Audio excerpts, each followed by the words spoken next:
हे नाथ, हे मेरे नाथ, मैं आपको भूलूं नहीं। हे नाथ, हे मेरे नाथ, मैं आपको भूलूं नहीं। हे नाथ, हे मेरे नाथ, मैं आपको भूलूं नहीं। वसुदेव सुतं देवं कंस चाणूरमर्दनं देवकी परमानंदं कृष्णं वंदे जगद्गुरुं। कृष्णाय वासुदेवाय देवकी नंदनाय च नंदगोपकुमाराय गोविंदाय नमो नमः। हरे कृष्ण हरे कृष्ण। प्रिय गीता प्रेमियों, गीता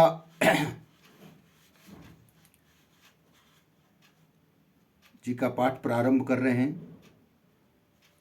गीता माधुर्य का जो पाठ प्रारंभ कर रहे हैं, अध्याय 2 श्लोक संख्या 64 से। अर्जुन प्रश्न कर रहे हैं कि भगवान, स्थित प्रज्ञ के बैठने की बात तो आपने बता दी, अब ये बताइए कि वो चलता कैसे है। भगवान कह रहे हैं, भैया उसका चलना क्रिया रूप से नहीं, भाव रूप से होता है। वशीभूत अंतःकरण वाला साधक राग द्वेष से रहित और अपने वश में की हुई इंद्रियों के द्वारा विषयों का सेवन करता हुआ अंतःकरण की प्रसन्नता को प्राप्त हो जाता है।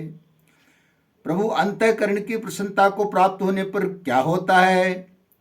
उस प्रसन्न चित्त वाले मनुष्य के संपूर्ण दुखों का नाश हो जाता है और उसकी बुद्धि बहुत जल्दी परमात्मा में स्थिर हो जाती है।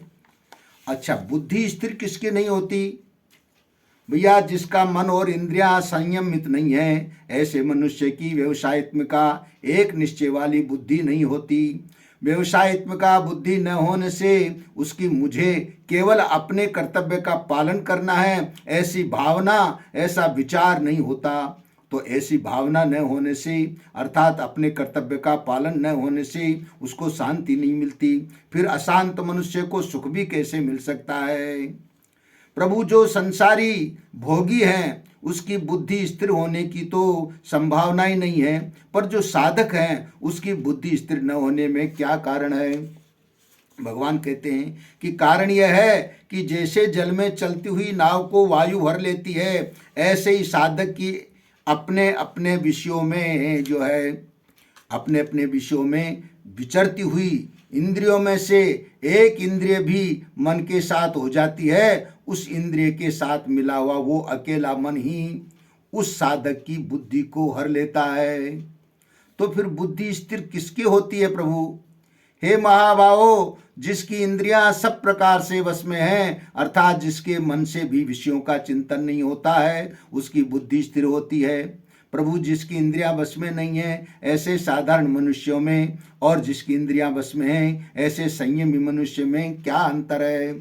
भगवान कहते हैं कि साधारण मनुष्य की जो रात है, अर्थात जो परमात्म प्राप्ति के विषय में बिल्कुल सोए हुए हैं, उस रात में संयमी मनुष्य जागता है, अर्थात परमात्म तत्व का अनुभव करता है। और जिसमें साधारण मनुष्य जागते हैं, अर्थात भोग भोगने और संग्रह करने में बड़े सावधान सजग रहते हैं, वह तो उस परमात्म तत्व को जानने वाले मननशील मनुष्यों की दृष्टि में रात है, अंधेरा है।